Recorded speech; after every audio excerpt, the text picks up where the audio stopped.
Traveling in a landing craft with the troops was veteran New York Herald Tribune journalist Marguerite Higgins, who'd covered the early days of the conflict.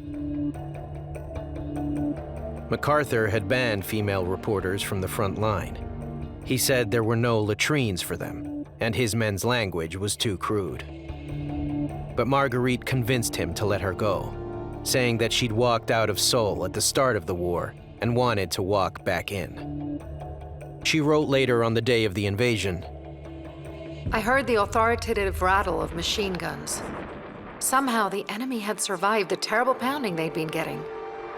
The Reds had sighted us and their aim was excellent. We all hunched deep into the boat. Red Beach would be the toughest to crack. No one had ever dared land in the middle of a city before. It was guarded by a 10-foot-high sea wall. The men would have to go over the top, World War I style, right into the sights of the North Korean defenders. We had to make some ladders, and we said, what are these for? And they were 15-foot ladders. They'd got lumber from somewhere. And they said, well, we're going in or you can't land because the tide goes out for 6 miles.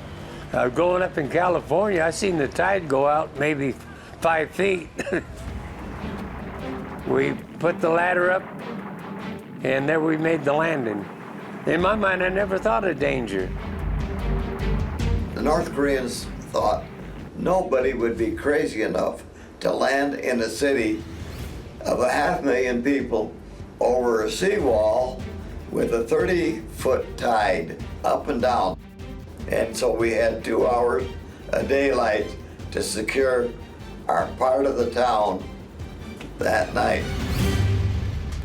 As the Americans came ashore, North Korean troops on Cemetery Hill, above Red Beach, opened fire on the LSTs. When you're on a beach, you're pretty much a stationary target. So obviously your guns are manned at all times, and yeah, I would say it takes a certain kind of bravery to do that. The damage to LSTs at Incheon was basically from machine gun fire and mortars. Undeterred, the LSTs unloaded their supplies and waited for the morning tide. At the same time as the Marines landed on Red Beach, 25 waves of landing craft headed for Blue Beach, to the east.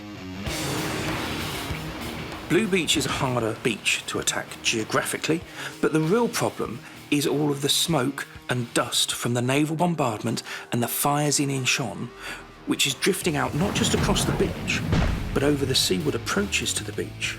And into this murk has to go the assault waves in their landing craft. They don't just get intermingled, they get lost. And they arrive higgledy-piggledy on the beach. Some troops landed an hour late and 2 miles off target. But the ship and aerial bombardment had almost completely wiped out the North Korean defenses.